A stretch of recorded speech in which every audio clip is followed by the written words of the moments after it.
dunia dan seisinya ini bagi Allah tak sama nilainya dengan sebelah sayap lalat. Barang siapa yang beramal untuk akhiratnya, Allah akan cukupkan baginya urusan dunia. Sayati zamanun 'alan nasi as-sabiru fihim qalqabit al-jamarah. Akan ada satu masa di akhir zaman yang berpegang teguh dengan agamanya seperti orang yang sedang memegang bara api. Baik, bismillah. Assalamualaikum warahmatullahi wabarakatuh. Alhamdulillahirabbil alamin, hamdan katsiran thayyiban mubarakan fi kama yuhibbu rabbuna wa yarda, wa amma ba'd. Rabbi shrah li sadri wa yassir li amri wahlul 'uqdatam min lisani yafqahu qawli. Ma'asyiral muslimin wal muslimat, generasi Robani dimanapun antum berada, dan juga para pemirsa KMTV yang sedang menyimak kita di kesempatan pagi hari ini. Alhamdulillah kita bersyukur kepada Allah Tabaraka wa Ta'ala. Di kesempatan hari ini kita kembali dimudahkan untuk berjumpa di program rutin kita, Diktat Dialog Keilmuan Islam bersama Ustadz. Kemudian salawat dan salam kepada Rasulullah Sallallahu Alaihi Wasallam selaku uswah hasanah kita dalam kehidupan. Senantiasa kita selalu bermohon salawat dan salam kita tersambung kepada seluruh keluarga beliau, kepada para sahabat-sahabat beliau, dan tentunya juga kepada orang-orang yang senantiasa istiqomah menjaga dan menjalankan ajaran serta sunnah-sunnah beliau hingga akhir hayat kelak. Taib, generasi Robani dan pemirsa KMTV dimanapun antum dan antuna berada, kita akan membicarakan sebuah tema yang kita beri judul efek samping. Ini seperti apa dan bagaimana nantinya? Seperti biasa kita akan selalu menyimak masing-masing penjabaran dari guru kita yang sudah hadir di studio. Ada guru kita Ustaz Dr. Dasman Yahya Ma'ali LCMA Hafizahullahu Ta'ala. Assalamualaikum Ustaz. Kabar baik Ustaz? Alhamdulillah khair. Sabahul khair Ustaz. Barakallahu fiik. Kemudian ada juga guru kita Ustaz Dr. Hidayatullah Ismail LCMA Hafizahullahu Ta'ala. Assalamualaikum Ustaz. Sehat Ustaz ya? Alhamdulillah. Kemudian ada guru kita Ustaz Dr. Helmi Basri LCMA Hafizahullahu Ta'ala. Assalamualaikum Ustaz. Sehat Ustaz? Alhamdulillah. Taib, generasi Robani dan pemirsa KMTV, tanpa berlama-lama, untuk antum yang sudah menunggu dari tadi, kita akan langsung saja kepada pembahasan untuk hari ini. Kita akan minta seperti biasa kesediaan guru kita Ustaz Dr. Dasman Yahya Ma'ali LCMA Hafizahullahu Ta'ala. Falyatafadhal maskur Ustaz.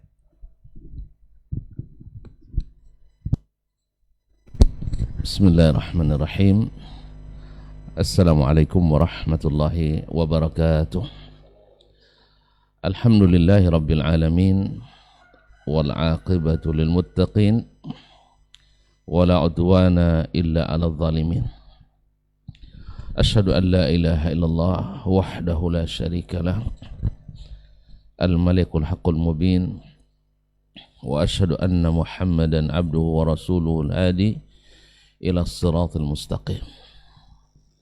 Thumma amma ba'd, fa ussi nafsi wa ayyuhal musyahidun wal mustami'un wa ayyatuhal musyahidat wal mustami'at bitaqwallahi azza wa jal rabbil ardi was samawat fa innahu qad fazal muttaqun ya ayyuhalladzina amanu taqullaha haqqa tuqatih wa la tamutunna illa wa antum muslimun. Alhamdulillah, berbahagia kita pada pagi yang diguyuri rahmat Allah Subhanahu wa taala.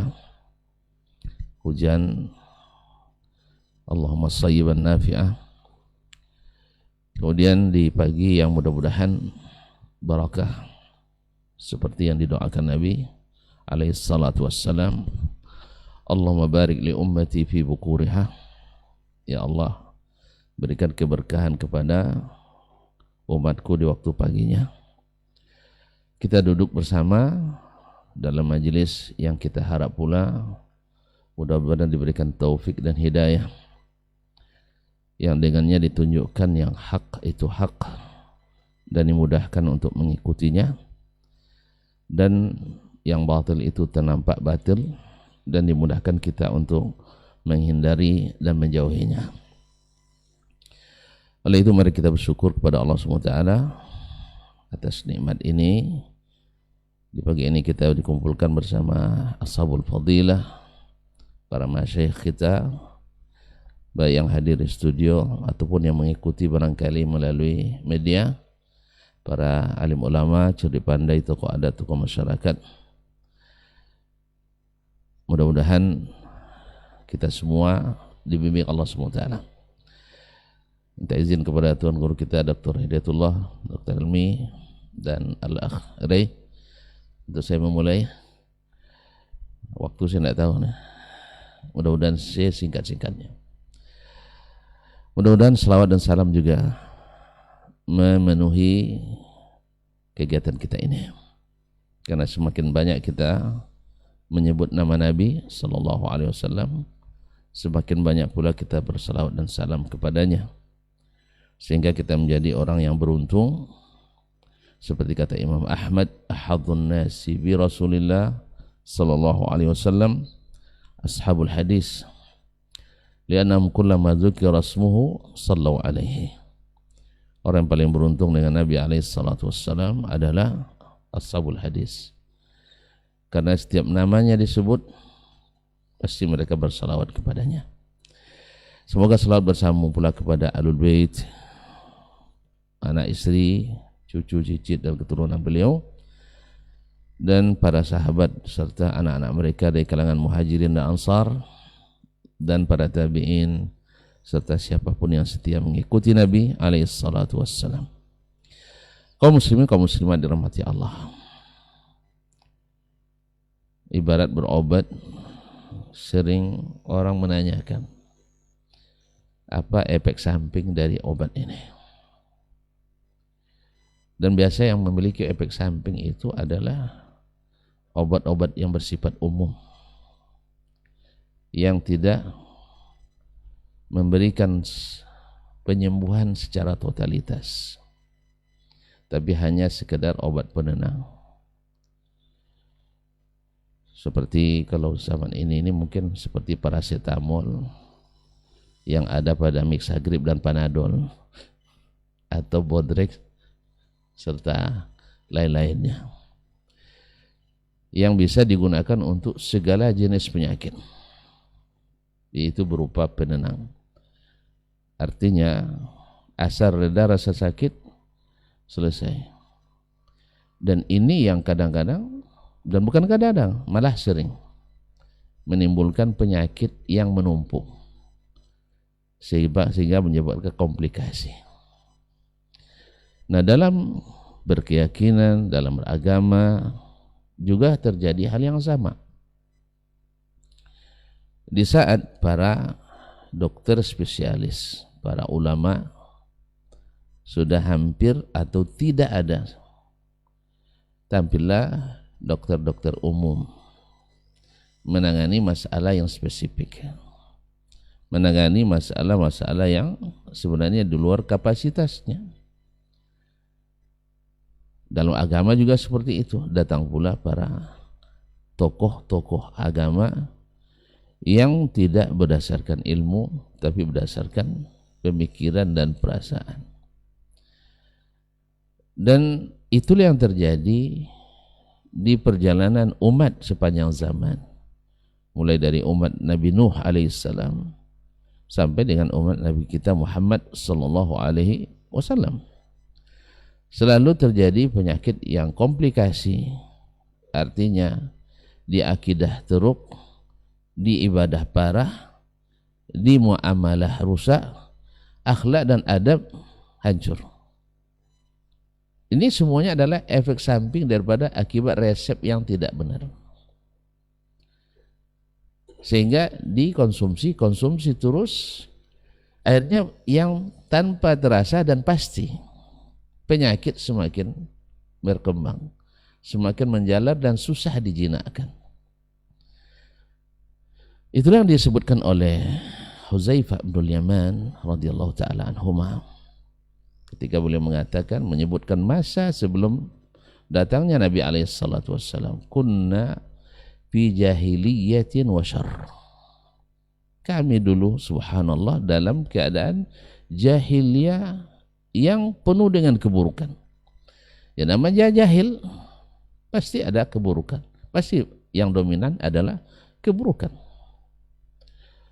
Apa yang menyebabkan mereka mengkonsumsi obat apa adanya? Atau katakanlah kenapa mereka tidak sembuh justru tambah parah? Sebabnya tidak lain dan tidak bukan tadi. Ada beberapa hal yang satu sama lain saling berkaitan. Yang pertama adalah al-jahlu, adalah kejahilan. Orang kalau jahil, ya ibarat kata pepatah, tak ada kayu, bukan, tak ada kayu jenjang di kapak. Jadi kalau jenjang dari kapak, kayu sudah payah naik ke atas.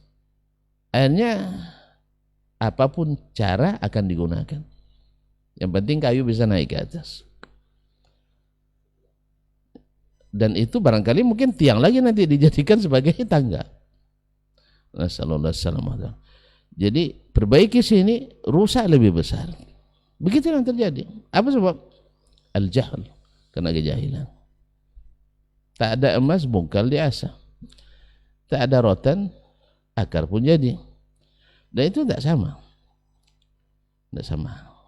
Ini kejahilan yang akibat diwafatkannya para ulama, lalu lahir sebab yang kedua, yaitu adalah al-i'rad wal ghaflah, yaitu karena ulama hampir tidak ada, yang ada adalah para tokoh-tokoh dan pemuka agama.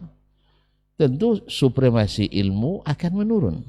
Orang tidak akan menghargai ilmu seperti menghargai yang lain-lain. Di saat yang dominan adalah syair, penyair lebih dihargai daripada alim. Makanya masa jahiliyah penyair banyak dapat insentif. Kalau zaman kita mungkin pemusik. Mungkin di situ ada ide surat syu'ara dikatakan surat pemusik. Karena memang hari ini pemusik lebih dihargai daripada alim. Kalau tidak percaya tanyalah honornya berapa. Honor alim dengan honor pemusik. Kita undang sekarang artis dari ibu kota, lalu undang ustadz dari ibu kota. Sama Ustaz. Beda ya? Beda honornya. Nah, belum lagi fasilitasnya. Demikian juga kalau ada perlombaan berkaitan dengan ilmu, musabaqah tilawatul Quran, musabaqah hifdzul hadis, musabaqah khatabah, musabaqah pahmil Quran. Berapa hadiahnya? Tapi kalau konser, pokoknya yang sifatnya kontes-kontes ini, festival dan sebagainya, Masya Allah di sana sudah dapat 1 miliar, di pemerintah daerah dapat lagi, Masya Allah. Seperti ada Got Talenta misalnya kan, kasih 500 juta. Awak dulu, iya bujang darah dan sebagainya, awak dulu ketika jadi 3 kali juara provinsi Ustaz Ilmi ya, di pahmil Quran, jangan ada insentif dari Pemkab, yang ada piala kita diambilnya malah. Karena kita bertiga piala 1 titip di kantor bupati. Subhanallah. Jadi hal ini kaum muslimin di saat ilmu ulama tidak mengambil tempat di hati masyarakat, maka yang ditinggikan adalah yang lain-lain. Tentu ilmu tidak menjadi sesuatu yang super. Akan beda hasilnya ketika di masa para ulama-ulama dimuliakan, ditinggikan. Gaji guru TPA saja 10 dinar.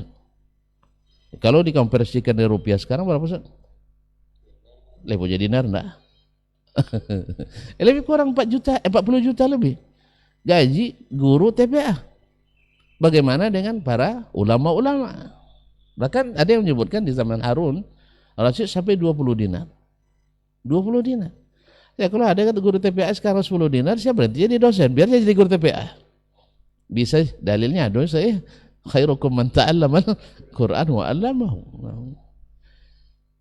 Jadi hari ini kaum muslimin dan muslimat, sekarang kaki lebih berharga daripada otak. Honor pemain bola, saya bicara bukan tentang orang seperti kita ya, bukan ulama seperti kita, bukan kita kan belum ulama istulabul ilmi. Para ulama, misalnya pemain profesional, gaji per pekannya aja kadang hampir 1 triliun. Ada ulama besar yang gajinya. Kalau sempat digaji hampir 1 triliun, banyak yang protes itu. Apa kojonya?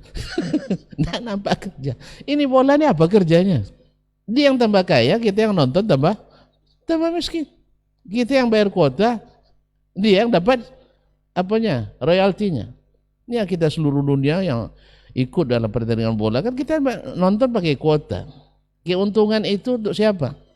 Tentu mereka. Mereka sebagai apa namanya? Ambasadornya. Mereka sebagai ikonnya. Mereka yang tambah kaya. Apa yang dibuatnya untuk kemajuan masyarakat?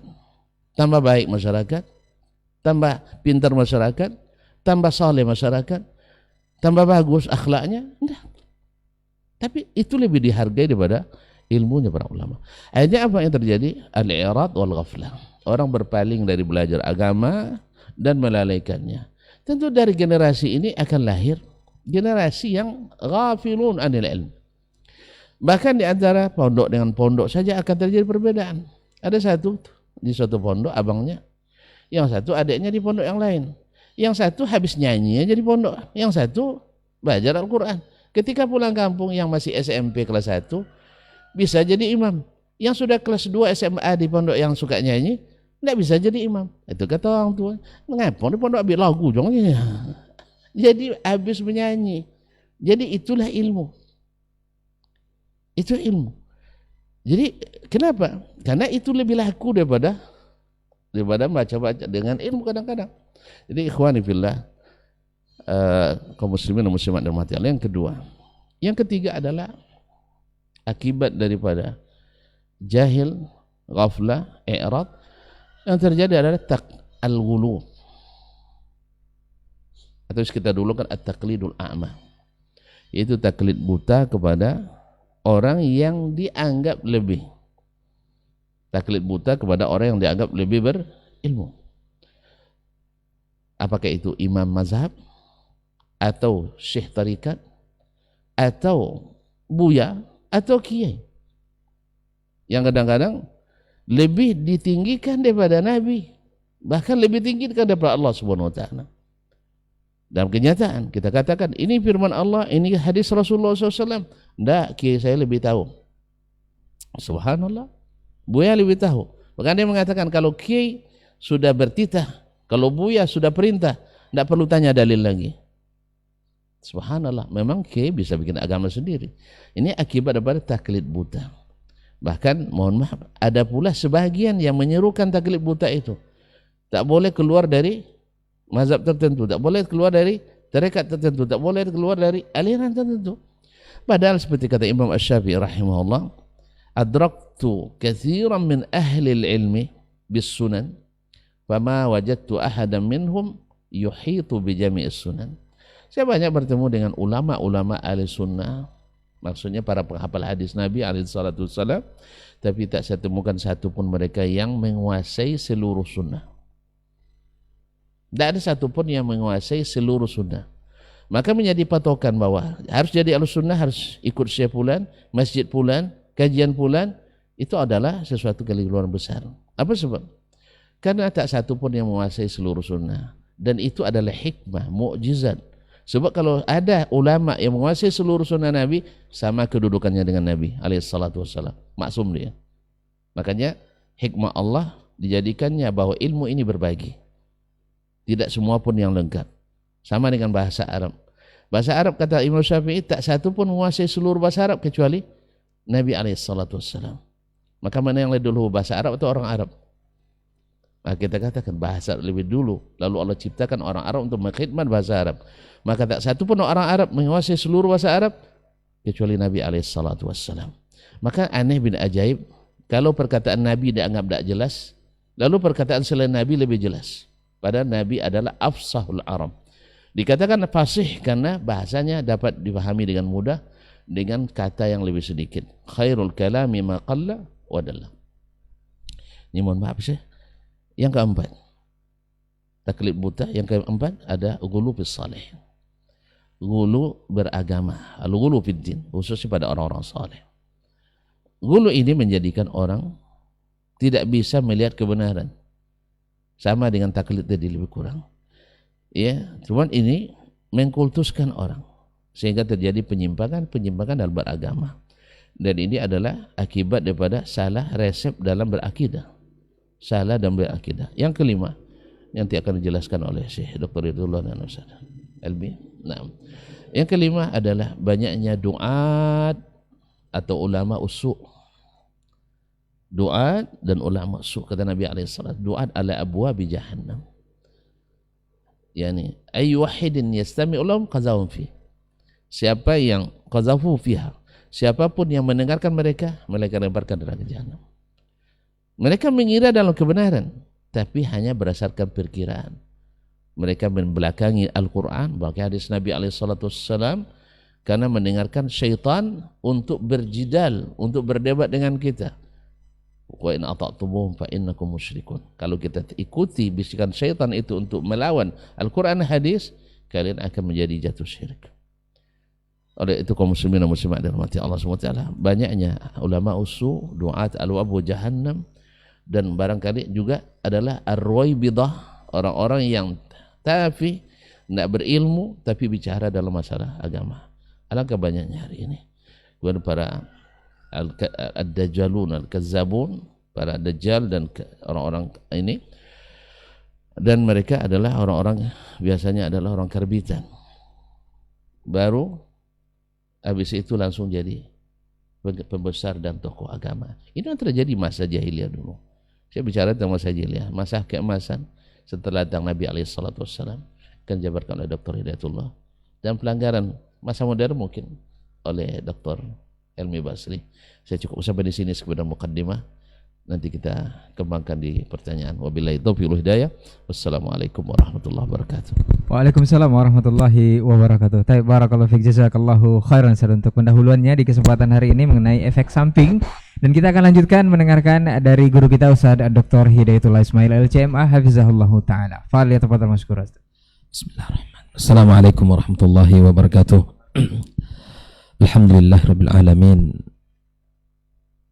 Alhamdulillahilladzi bi ni'matihi tatimmus shalihat. Alhamdulillahilladzi hadana li hadza wa ma kunna linahtadiya laula an hadana Allah. Asyhadu an la ilaha illallah wahdahu la syarika lah wa asyhadu anna Muhammadan abduhu wa rasuluh sallallahu alaihi wa ala alihi wa ashabihi wa man sara ala nahji wastanna bi sunnati ila yaumiddin. Amma ba'd, para guru kita yang kita muliakan, guru kita Dr. Dasman Yahya Ma'ali RCMA, semoga Allah selalu menjaga beliau dan Allah berkahi seluruh aktivitas dakwahnya. Kemudian guru kita Dr. Elmi Basri RCMA, juga demikian doa yang sama untuk beliau. Allah berkahi kesehatannya, kemudian keluarganya, ilmunya dan dakwahnya. Seluruh ikhwah Ahrai dan Adnan dan seluruh pemirsa dimanapun berada, kaum muslimin dan muslimat, saudara-saudari, bapak-bapak, ibu-ibu yang mengikuti kajian kita, semoga Allah Subhanahu wa taala menjaga dan merahmati kita semuanya.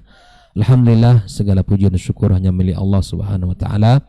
Pagi ini kita kembali bisa bertemu dalam kajian diktat kita dalam suasana hari yang sangat sejuk dan dingin.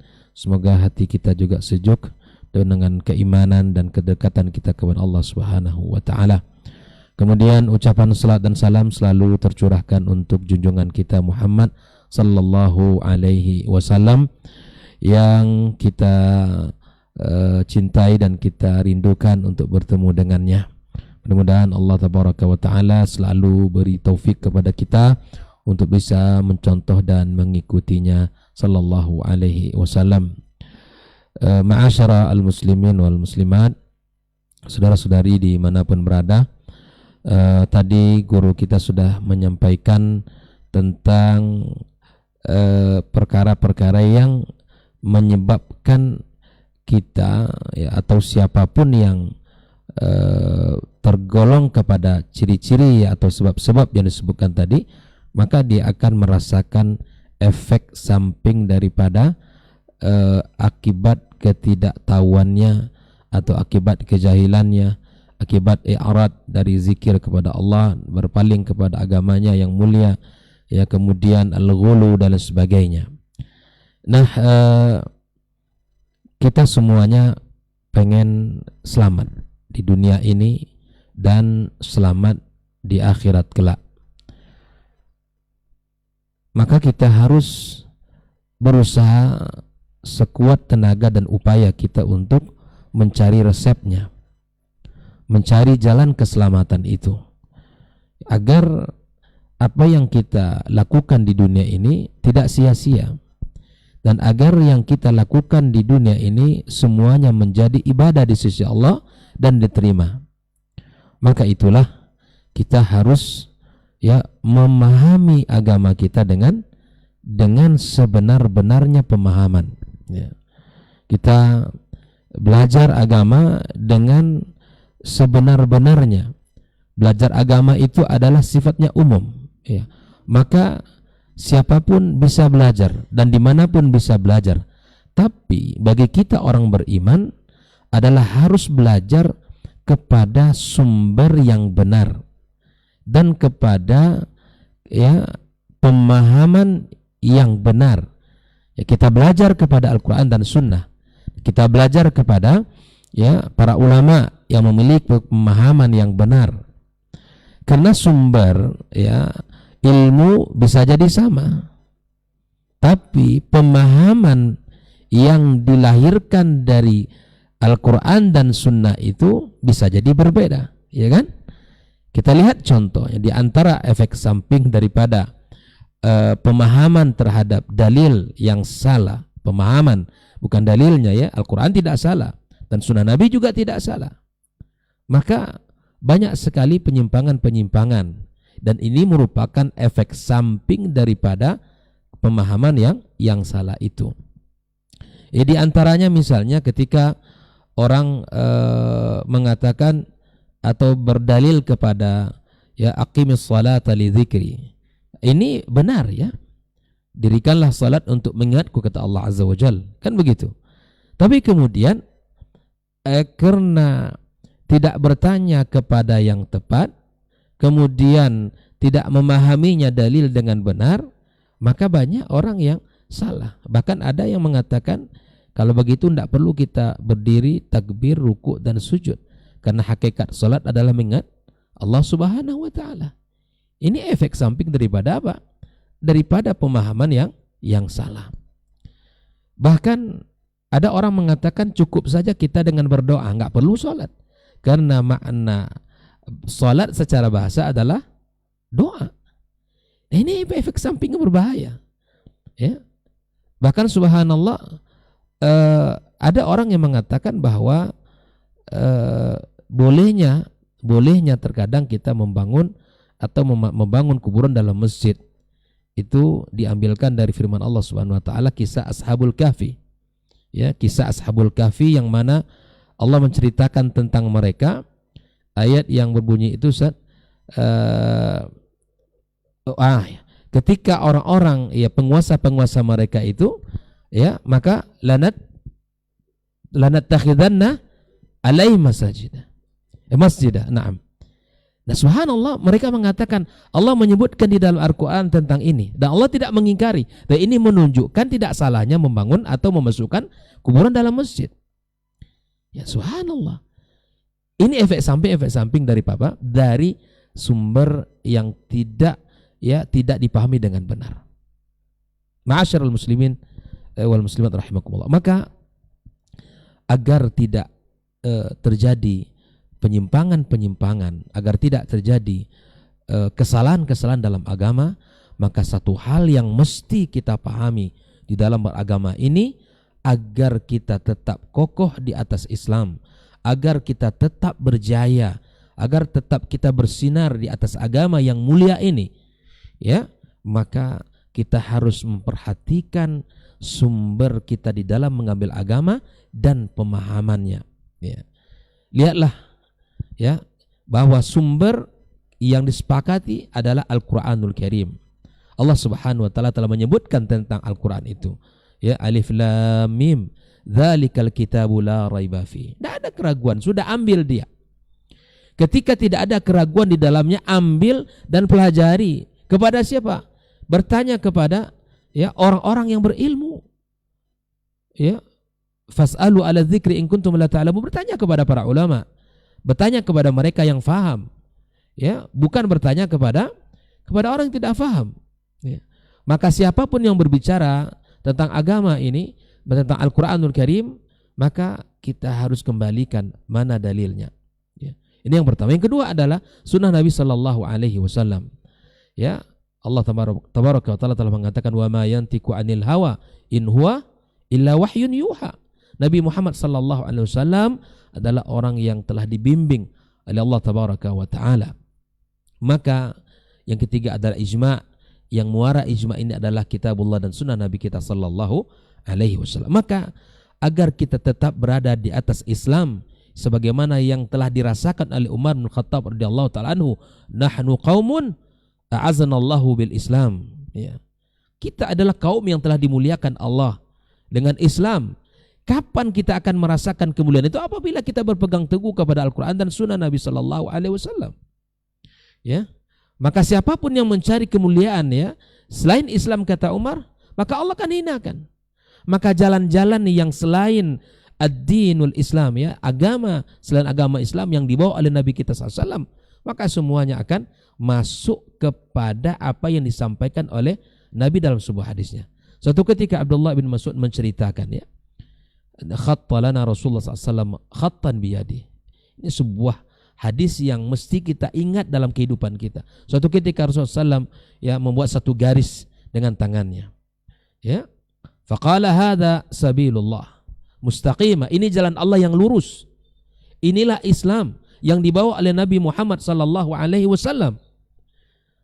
Kemudian Nabi SAW wa khatta an yaminan shimali khututan, kemudian menggaris-garis di sebelah kiri dan kanan garis yang lurus tadi. Faqala hadhihi subul, ini jalan-jalan. Laisa minha illa alaihi syaitan yad'u ilaihi. Tidak ada dari garis-garis tersebut kecuali syaitan yang menggoda-goda, yang melambai-lambai, yang mengajak orang kepadanya dengan segala bentuk rayuan dan tipu dayanya, ya. Dengan segala bentuk cara mengajak kita kepada jalan itu. Maka kemudian Nabi SAW membaca sebuah firman Allah, wa anna hadza sirati mustaqiman fattabi'u. Inilah jalan yang diperintahkan kita untuk mengikutinya. Inilah jalan keselamatan. Inilah jalan hidayah. Inilah jalan sunnah Nabi. Ini jalan yang diridhoi oleh Allah tabaraka wa taala.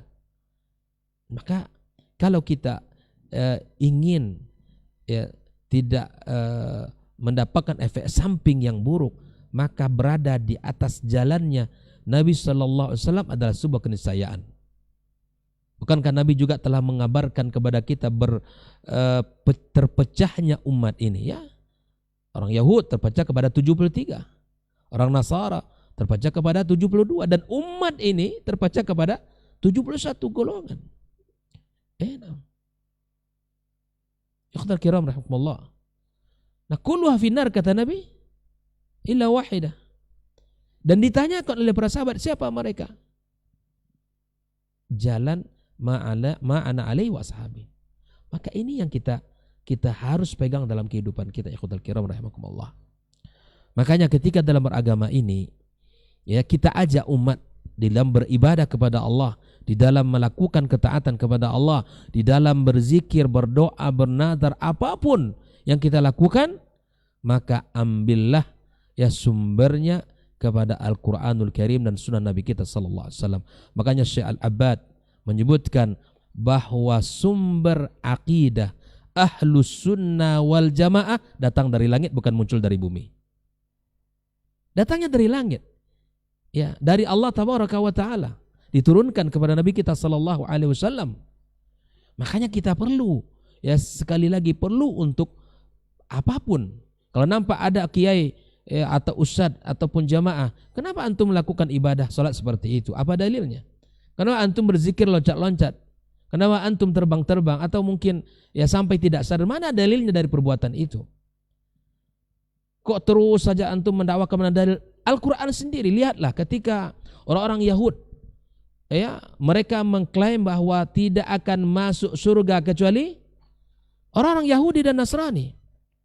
Wa qalu la yadkhul jannah illa man kana hudan aw nasara. Apa kata Nabi? Tilka amaniyuhum Apa kata Allah kepada Nabi kita? Qul. Lanjutkan. Hatu burhanakum in kuntum shadiqin. Mana dalil kalian? Jadi yang menjadi pedoman bagi kita agar kita berada di atas Islam yang benar, beribadahlah kepada Allah dengan dalil, ya, baik dalam urusan ya ketaatan kita, ibadah mahdha, dan urusan ibadah kita, urusan akidah kita apalagi. Karena penyimpangan dari akidah lebih parah daripada kesalahan dari sisi bab lain dalam urusan Islam. Bukankah Syekhul Islam pernah ditanya, kenapa dia selalu fokus di dalam karya-karyanya, kemudian dalam apa yang ditulisnya disampaikan dalam bab akidah? Karena kata beliau, penyimpangan, kesalahan seseorang pada bab akidah lebih fatal daripada ya perpecahan atau perselisihan orang dalam bab fikih. Maka itu ikhwatal kiram rahimakumullah, ya, penyimpangan orang dari bab akidah bisa ya masuk, bisa jatuh kepada kesyirikan. Penyimpangan orang ya di dalam akidah bisa jatuh kepada perkara bid'ah, ya kan? Perkara bid'ah. Jatuh kepada perkara bid'ah, jatuh kepada kesyirikan yang dibenci oleh Allah Subhanahu wa taala. Maka kita berada di atas itu semuanya. Kembalilah kita kepada Al-Quran dan Sunnah Nabi SAW dan berdalil. Sebagaimana Syekhul Islam mengatakan, barang siapa yang meninggalkan dalil maka dia sesat. Sesat. Yang meninggalkan dalil sesat. Dalil itu yang mana, Ustaz? Maka Allah wa qala Rasuluhu sallallahu alaihi wasallam. Itu harus kita lakukan dan itu harus kita pegang dalam kehidupan kita beragama. Makanya kalau kita memperhatikan ya penyimpangan ya yang terjadi di dalam kehidupan orang, maka kalau kita baca Al-Qur'anul Karim itu diantaranya adalah mengikut apa yang dikatakan oleh orang-orang zaman dahulu ketika Allah mengutus para anbiya dan rasul kepada kaumnya.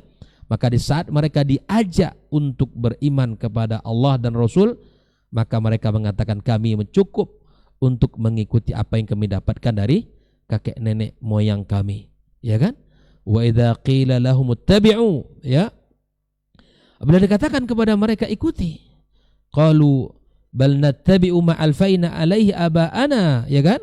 Kami cukup mengikuti apa yang kami dapatkan dari nenek moyang kami, dari datuk-datuk kami, dari ya orang-orang terdahulu kami, ya. Wa in kana aba'uhum ya la yaqiluna syai'an wa la yahtadun. Nah, oleh itu ini penyimpangan-penyimpangan terjadi karena mengikuti ya orang-orang yang sebelum dia, mengikuti kakek neneknya beragama. Maka ikutilah yang benar apa yang disampaikan oleh Allah dan Rasulnya sallallahu alaihi wasallam dan diajarkan oleh para sahabat-sahabat yang mulia. Begitu juga kalau kita ingin melihat penyimpangan-penyimpangan dan itu adalah efek samping daripada apa? Kejahilan tadi. Efek samping daripada taklid tadi. Efek samping daripada ya al-i'rad tadi. Kemudian mereka mengikuti kebanyakan orang. Orang hari ini diajak untuk memahami agama, cukuplah agama begini-begini saja. Cukuplah kita melakukan agama sesuai dengan apa yang dilakukan oleh banyak orang hari ini. Allah juga telah mengatakan, ya, wa in tuti' aktsara man fil ardi yudilluka an sabilik. Kalau mengikuti banyak orang, kata Allah tabaraka wa taala, maka engkau ya akan disesatkan oleh mereka. Yattabi'una illa dhann. Tidaklah yang mereka ikuti itu kecuali apa? Ya prasangka, praduga. Mereka tidak tahu sesungguhnya. Maka jangan ikuti kebanyakan orang, tapi ikutilah apa yang disampaikan Allah dan Rasulnya sallallahu alaihi wasallam, walaupun 1, 2, 3 orang yang melakukannya. Karena al-haq bukan standarnya banyaknya orang melakukan, tapi al-haq standarnya adalah apa yang dikembalikan kepada Al-Quran dan Sunnah Rasulullah sallallahu alaihi wasallam. Maka itu ikhwatal kiram rahimakumullah, kita ya sudah diberikan Allah nikmat yang sangat agung. Allah berikan kepada kita Islam, Allah berikan kepada kita ya al-hidayah. Maka jagalah hidayah ini, jagalah Islam ini. Selalulah kita ya untuk berusaha agar kita tetap berada di atas agama yang mulia ini. Dengan cara apa? Dengan cara kita belajar agama.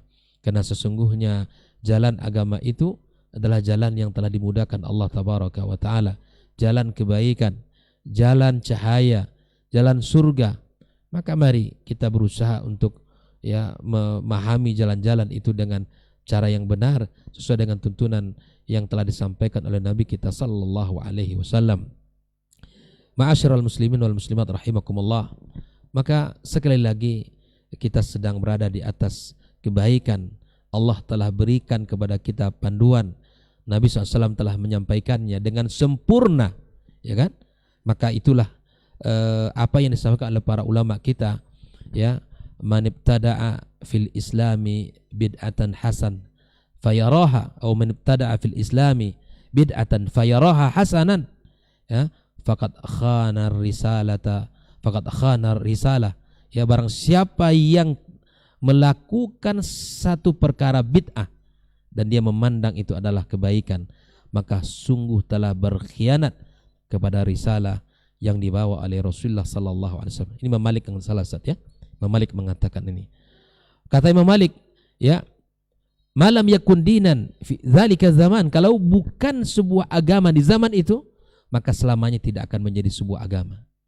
Maka artinya apa, ikhwatal kiram? Kita harus berusaha untuk melakukan agama ini dengan baik dan sempurna, sesuai dengan apa yang telah dipandukan oleh Nabi kita SAW. Karena Islam telah utuh, sempurna. Al-yawma akmaltu lakum dinakum wa atmamtu alaikum ni'mati wa raditu lakumul islam madinah. Sudah sempurna. Maka siapapun yang menambah-nambah, ya, maka dia telah berkhianat. Bahkan siapapun yang mengurang-uranginya, maka dia telah berkhianat kepada risalah, ya, Rasulullah sallallahu alaihi wasallam. Maka berusahalah untuk menyemangati dirinya dan keluarganya, anak-anaknya selalu berada di atas sunnah Nabi sallallahu alaihi wasallam. Dakwakan dakwatus sunnah, ajak orang kepada Allah dan Rasulnya, ya, ajak orang untuk mencintai Allah dan Rasulnya, ajak orang untuk mencintai sunnah Nabinya sallallahu alaihi wasallam. Maka sekali lagi, ya, kita harus berusaha apa yang disampaikan Allah dan Rasulnya untuk kita pegang. Wa may ya'tasim billah faqad hudiya ila siratim mustaqim. Barang siapa yang berpegang teguh kepada jalan Allah, maka sungguh telah dibimbing kepada jalan yang lurus, Wa may yuti'illah war rasula fa ulaika ma'al ladzina an'ama Allahu 'alaihim minan nabiyyin wasiddiqin wasyuhada wa hasuna ulaika rafiqa. Ya, barang siapa yang taat kepada Allah, yang taat kepada Rasulnya, mereka itulah orang-orang yang telah diberi nikmat oleh Allah Subhanahu wa Ta'ala bersama 4 golongan, para nabi, para salihin, para syuhada, ya, wasiddiqin. Nah, inilah orang-orang yang mendapatkan nikmat. Nah, kalau kita ingin tidak mendapatkan efek samping buruk, beradalah pada jalan-jalan mereka ini. Jalannya para nabi, para siddiqin, para salihin, para syuhada. Itulah jalan-jalan yang telah, ya, mendapatkan nikmat dari Allah Subhanahu wa Ta'ala. Bukankah kita dalam setiap doa kita mengatakan, kita meminta kepada Allah dalam setiap salat kita, ihdinas siratal mustaqim, tunjukkan kami kepada jalan yang lurus. Para ulama mengatakan, ditafsirkan ayat ini dengan ayat yang tadi. Jalan yang mana yang kita minta? Jalannya para nabi, jalannya para siddiqin, para salihin, para syuhada, ya, dan semua mereka-mereka itulah yang kita titi dan kita minta kepada Allah agar kita berada di atas jalan-jalan mereka. Bukan jalan al-maghdubi alaihim, bukan jalan orang Yahudi yang telah dimurkai oleh Allah, bukan Allah waladhdallin, bukan jalan-jalan orang yang sesat, itu orang-orang Nasrani, ya, bukan jalan mereka itu, tapi jalannya para nabiyin, para siddiqin, para syuhada, para salihin. Inilah jalan Islam yang telah dibawa oleh Rasulullah sallallahu alaihi wasallam. Teruslah kita berusaha untuk, ya, berada di atas jalan ini, ya, untuk berada di atas, ya, tali Allah Subhanahu wa Ta'ala ini, sampai, ya, kematian tiba, sampai ajal kita, ya, berpisah kita di dunia ini, ya. Maka semoga kita termasuk orang-orang yang istiqamah, berada di jalan Allah Subhanahu wa Ta'ala ini. Nah, ikhwatal kiram rahimakumullah, saya akan akhiri dengan apa yang disampaikan oleh Nabi SAW selalu dalam khutbatul hajahnya, ya. Nabi SAW selalu berpesan ya fa inna asdaqal hadithi kitabullah wa khairul hadi hadi Muhammad sallallahu alaihi wasallam wa syarrul umuri muhdatsatuha wa kullu muhdatsatin bid'ah wa kullu bid'atin dhalalah wa kullu dhalalatin finnar. Dan ini kan cara bagaimana kita harus mengembalikan sumber beragama kita baik dalam keyakinan dan keimanan kita kepada Allah Subhanahu wa taala. Inilah standar kita ya dalam mengambil agama kita, urusan agama kita. Karena apabila sumbernya benar, maka iman dan keyakinannya pun benar. Kalau sumbernya benar, amalan dan ibadahnya pun benar. Tapi kalau sudah sumbernya salah, maka ditambah dengan pemahaman yang salah, itu akan berujung kepada kesalahan. Ibarat hulu sebuah sungai keruh, maka hilirnya juga akan keruh. Awal dari permulaannya beragamanya salah, maka ya ranting dan buah bahkan mungkin semuanya akan tidak baik. Maka itu jagalah agama ini dengan ilmu, semangatlah belajar dan jaga dengan mengamalkannya, karena itulah cara kita untuk merasakan nikmatnya Islam ini. Wallahu taala alam, demikian yang bisa saya sampaikan. InsyaAllah akan disempurnakan oleh guru kita Dr. Helmi Basri. Barakallahu fikum. Assalamualaikum warahmatullahi wabarakatuh. Waalaikumsalam warahmatullahi wabarakatuh. Taib, jazakallahu khairan Ustaz untuk lanjutannya. Dan untuk lebih sempurna kita akan mendengarkan langsung dari guru kita Ustaz Dr. Helmi Basri LCMA hafizahullahu taala. Falyatafadhal mashkur Ustaz. Bismillahirrahmanirrahim. Assalamualaikum warahmatullahi wabarakatuh. Alhamdulillahirabbil alamin wal aqibatu lil muttaqin wala udwana illa 'alal zalimin. Asyhadu an la ilaha illallah wahdahu la syarikalah wa asyhadu anna Muhammadan 'abduhu wa rasuluh la nabiyya ba'da.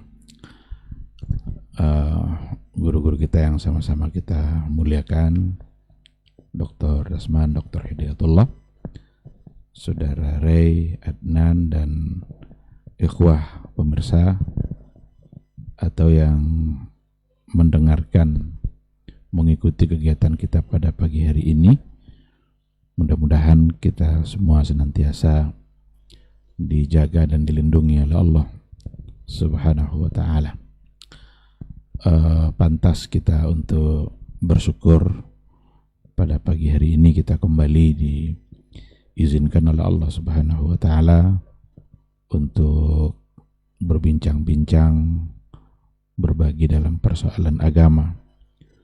Mudah-mudahan ini semua bisa penambah catatan kebaikan kita. Mudah-mudahan kegiatan ini selalu diberkahi oleh Allah, selalu diridhoinya, selalu bisa memberikan manfaat bagi siapa saja yang menyaksikan dan bagi siapa saja yang mendengarkan. Ungkapan salawat dan salam senantiasa harus kita ucapkan untuk Rasul kita yang mulia Nabi Muhammad sallallahu alaihi wasallam. Allahumma salli ala Muhammad wa ala ali Muhammad. Dan mudah-mudahan salawat dan salam itu tersambung kepada keluarga-keluarga beliau dan juga sahabat-sahabatnya. Kita berharap mudah-mudahan nanti di hari mahsyar kita bisa mendapatkan syafaat dan pertolongan dari beliau atas izin Allah Subhanahu wa ta'ala. Amin amin ya rabbal alamin.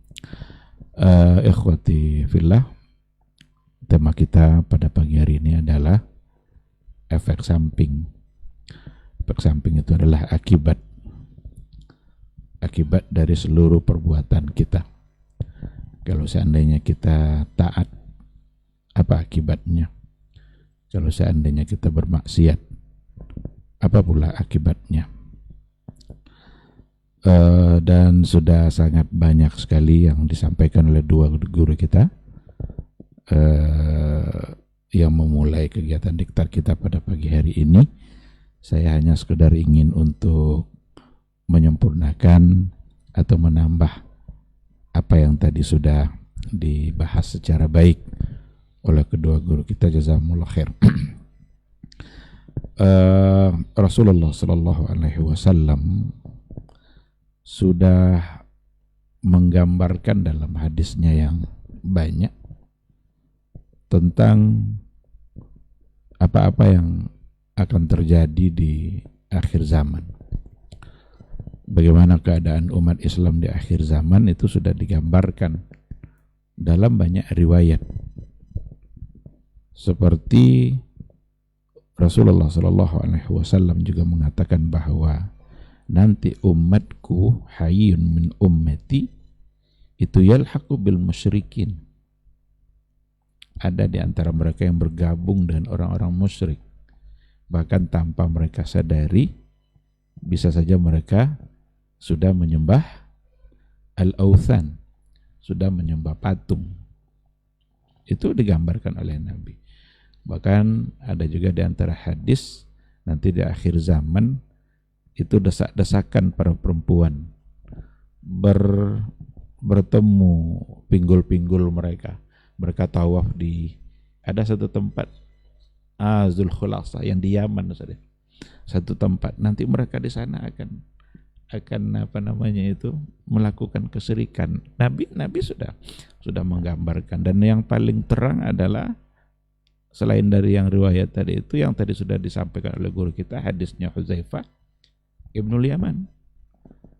Ya Rasulullah, dulu kami dalam keadaan rusak, tapi kami dengan kehadiranmu kami menjadi mulia.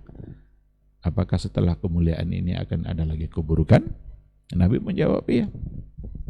Nanti setelah kebaikan ini akan ada lagi keburukan. Apakah setelah keburukan itu akan ada lagi kebaikan? Nabi bilang na'am wa fi dakhan. Iya, akan balik lagi, tapi sudah kebaikannya sudah mulai bercampur. Dakhan itu arti asalnya asap,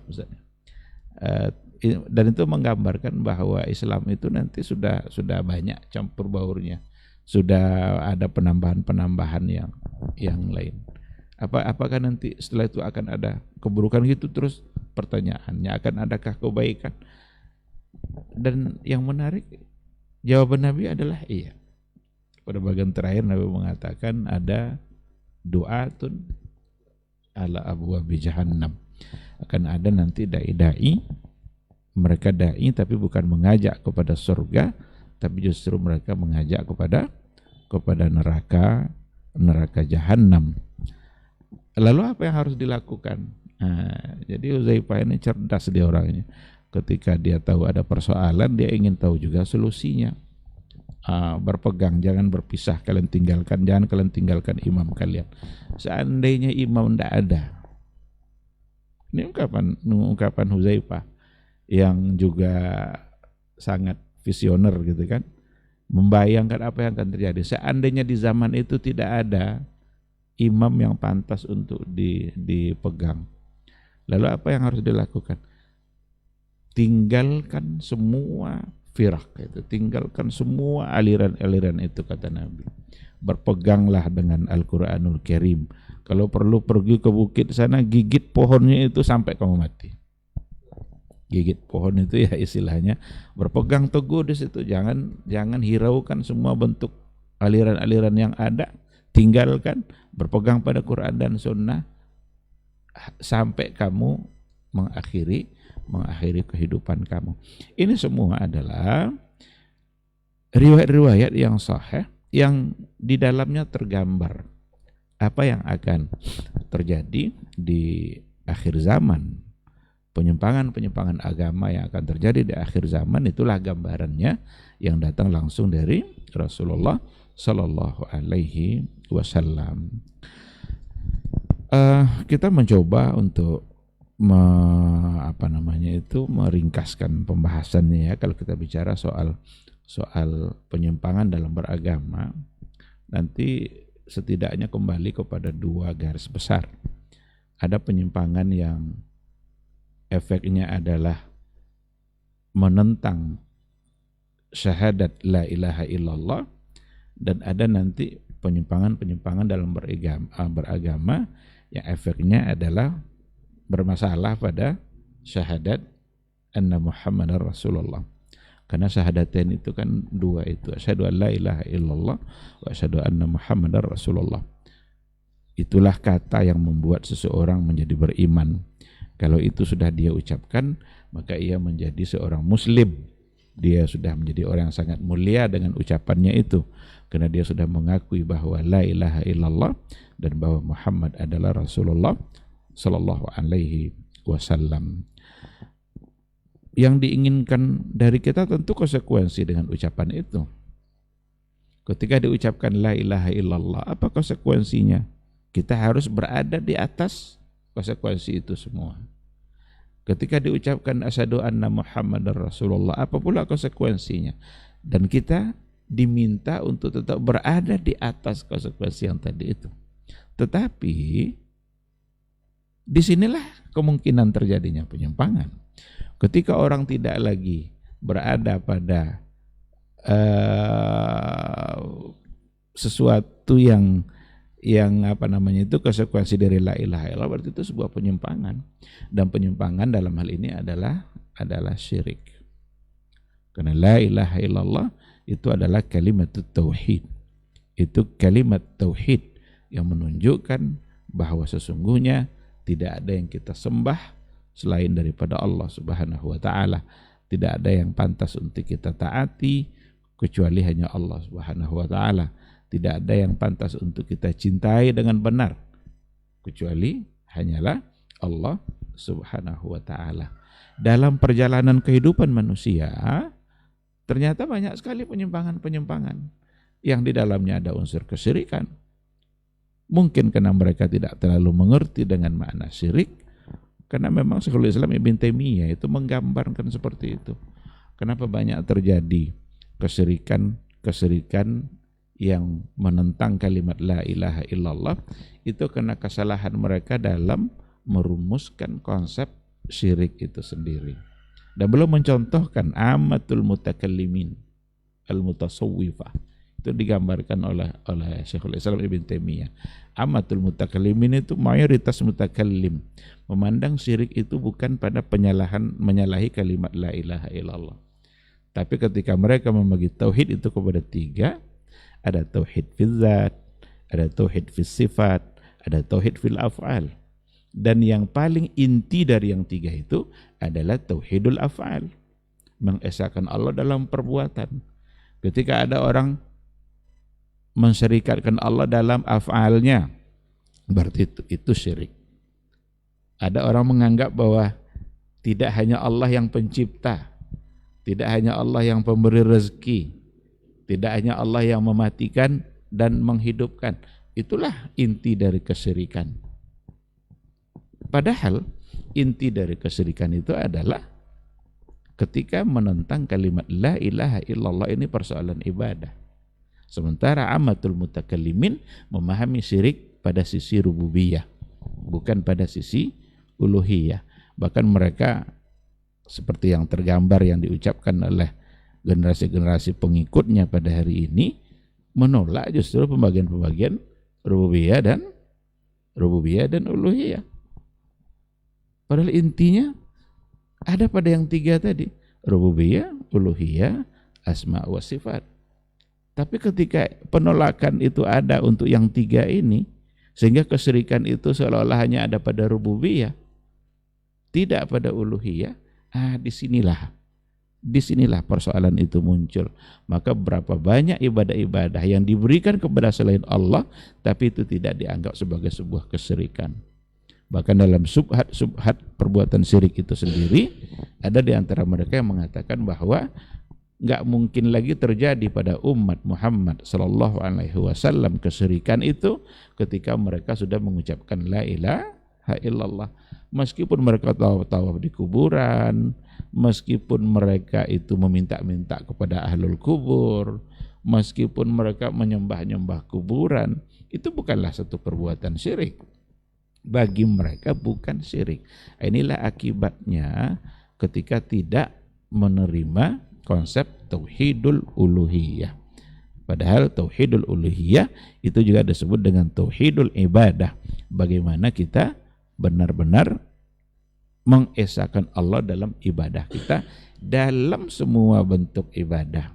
Apa saja, asal yang namanya ibadah mesti untuk Allah. Isti'anah, istighasah, zabah, nazar, doa, itu semua adalah bagian dari ibadah.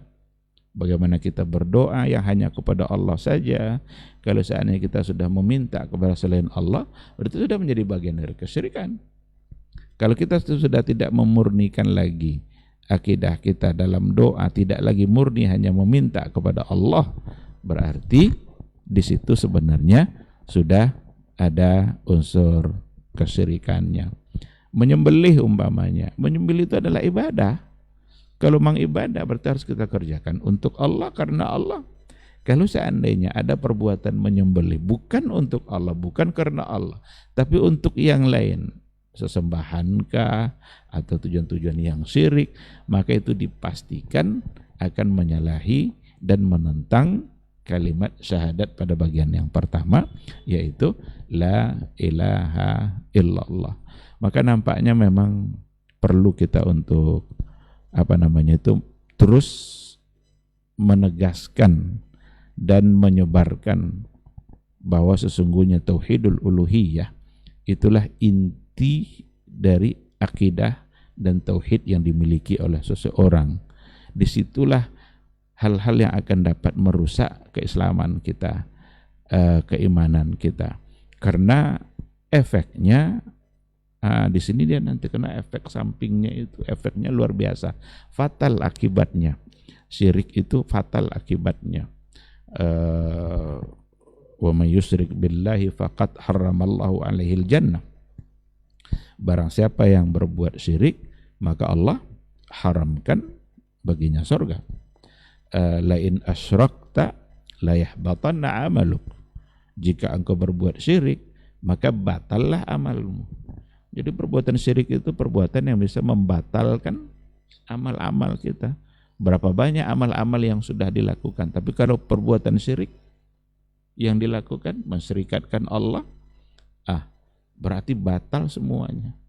Maka wajarlah dalam hadis Nabi Shallallahu Alaihi Wasallam itu dikatakan ada di antara orang yang tidak ada lagi jarak antara dia dengan surga itu kecuali hanya sehasta saja, illa zira.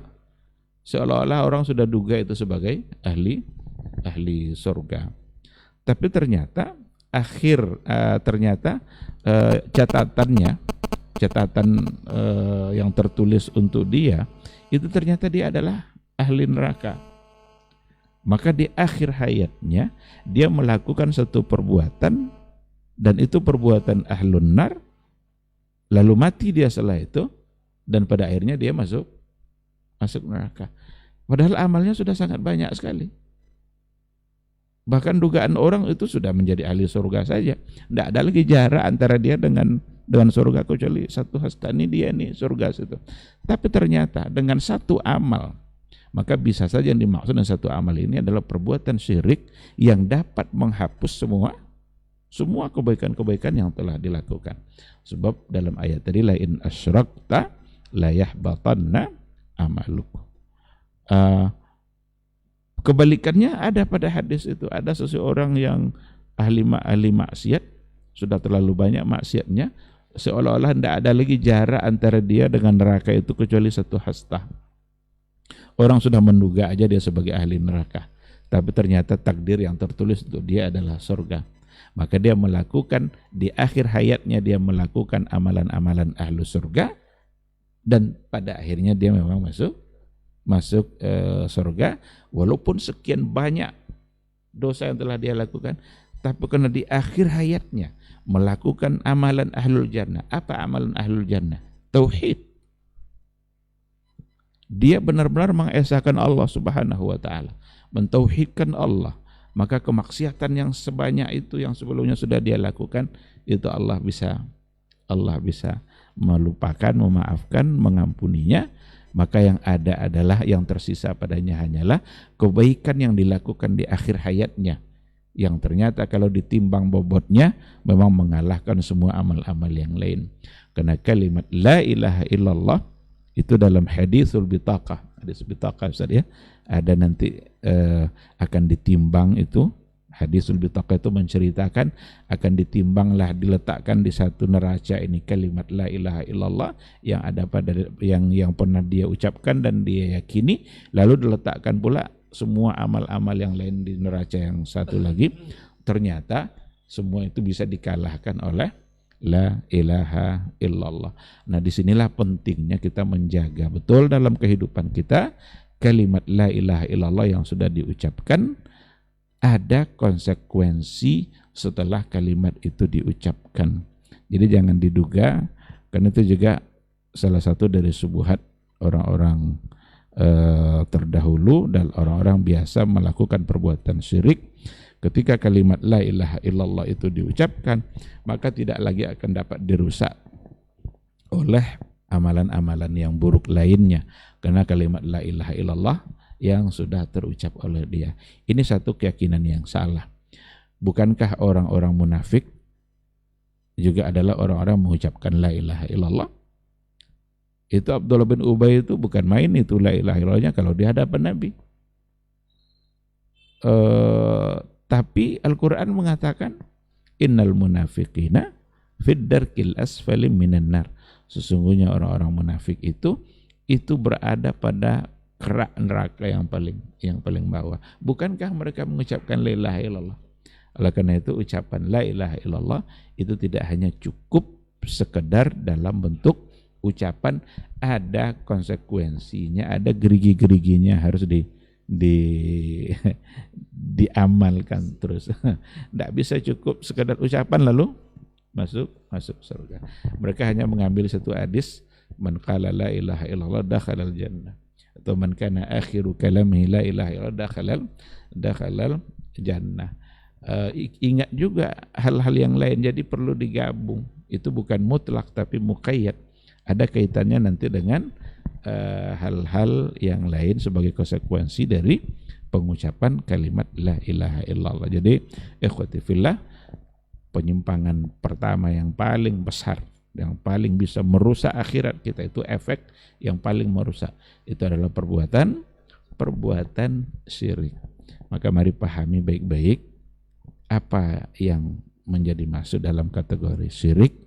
Jangan menduga bahwa syirik itu hanya hubungannya dengan rububiyah Allah. Ketika orang mengakui ada pemberi rezeki selain Allah, itulah syirik. Sehingga berbagai macam ibadah yang dia lakukan ternyata juga adalah syirik, dan dia tidak menyadari itu sebagai sebuah kesyirikan. Bahkan juga ada yang menganggap persoalan tawassul kepada orang-orang mati itu bukan persoalan akidah. Ada yang menganggap seperti itu. Itu hanya persoalan fikih. Karena ini hubungannya dengan doa dan cara berdoa. Berarti cara sebuah ibadah. Cara sebuah ibadah kan sama seperti cara sholat, cara puasa, dianggap bagian dari fikih. Kalau bagian dari fikih, boleh-boleh saja ada terjadi perbedaan, ada ikhtilaf. Nah, kadang dibawa-bawa pula hadis ikhtilafu ummati rahmah. Perbedaan umatku adalah rahmat. Rahmat apa yang akan kita dapatkan ketika akidah yang berbeda? Rahmat apa yang akan didapatkan oleh satu syirik, satu tauhid? Yang akan didapatkan adalah murka dari Allah Subhanahu wa ta'ala, karena syirik adalah perbuatan yang paling dibenci oleh Allah. Inna syirka la zulmun azim. Sesungguhnya kesyirikan itu adalah kezaliman yang luar biasa dahsyat akibat fatalnya. Sedangkan pada yang penyimpangan yang kedua itu berhubungan nanti penyimpangan yang hubungannya dengan syahadat yang kedua, syahadu anna Muhammadar Rasulullah. Ketika seseorang sudah bersaksi bahwa Nabi Muhammad adalah utusan Allah, berarti ada juga konsekuensinya. Apa konsekuensinya? Beriman kepada Nabi sebagai Rasul berarti harus mengikuti risalah yang dia bawa, harus mengikuti semua ketentuan-ketentuan syariat yang telah beliau sampaikan, dengan tidak menambah dan tidak mengurangi. Dia sama saja akibatnya menambah-nambah dan mengurangi sama saja. Berarti dia tidak lagi fokus pada garis yang tadi sudah digambarkan oleh guru kita. Nabi buat garis gini, sampingnya ada garis-garis. Yang dibawa Nabi itu yang garis lurusnya. Inilah siapa yang berada di atasnya maka dia akan selamat. Tapi ketika yang diikutinya bukan lagi garis ini, nampak ada sedikit celah-celah. Oh, ini kayaknya bagus juga jalan-jalan ini. Ini kayaknya menarik nih kalau yang sebelah sini. Itu yang diikutinya. Berarti dia telah merusak makna asyhadu anna Muhammadar Rasulullah. Dari sinilah nanti muncul istilah bid'ah. Bid'ah itu mendatangkan sesuatu yang baru dijadikan sebagai ketentuan dalam beragama, bersyariat tanpa ada dalil. Dikerjakan untuk mendapatkan pahala. Ini dia intinya. Jadi memasukkan sebuah ketentuan dalam beragama dijadikan sebagai sebuah ketentuan syariat, dikerjakan untuk mendapatkan pahala, tapi sama sekali tidak didukung oleh dalil-dalil yang ada. Ibadah itu kenapa harus ada dalilnya? Karena biar jelas siapa yang kita taati, kepada siapa kita meminta pahalanya nanti. Tapi kalau seandainya kita buat-buat semaunya kita sedang mentaati siapa? Dan siapa yang akan memberikan kita pahala? Allah tidak nyuruh, Nabi tidak nyuruh. Tiba-tiba mau pahala. Yang dapat tentu dosa. Nampak dia lahan, saya sering contohkan seperti itu. Lahan tiba-tiba dibangunnya. Minta upah ada ke yang punya lahan. Yang nyuruh kamu bangun siapa? Atau dibangunnya tidak sesuai dengan yang diperintahkan. Jadi ada tukang banyak buat rumah, kemudian kata tuan rumahnya tolong buat jendela di sebelah sini. Jumlah jendelanya 2. Dibuatnya 3. Kamu kok buat 3? Memang gitu rumah orang sekarang semuanya, kata ini contoh nih. Nggak bisa karena pemilik rumah minta 2. Atau tolong sebelah sini buat jendelanya, sini enggak. Dibuatnya sini, yang sebelah sini enggak. Kamu kok sini buat? Itu yang bagus katanya. Mungkin enggak? Enggak mungkin. Itu enggak dapat upah itu. Kena tempeleng tuh kalau gitu.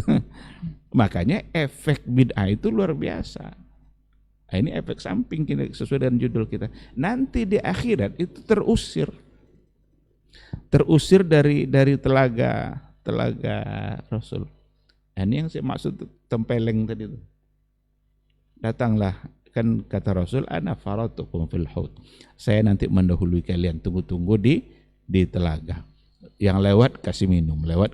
Man syariba minhu lam yazma abadan. Kalau sudah mau minumnya, maka dia tidak haus lagi. Adalah orang yang datang diusir oleh malaikat. Suhkan. Rasul agak protes, kenapa diusir? Bukankah itu umatku? Itu kan umat saya. Apa kata malaikat? Innaka la tadri ma ahdatsu ba'dak. Engkau tak tahu apa yang telah mereka lakukan sepeninggalmu. Setelah kamu wafat, banyak kojo. Dia buat sesuatu yang kamu tak suruh. Dia tinggalkan sesuatu yang kamu yang suruh.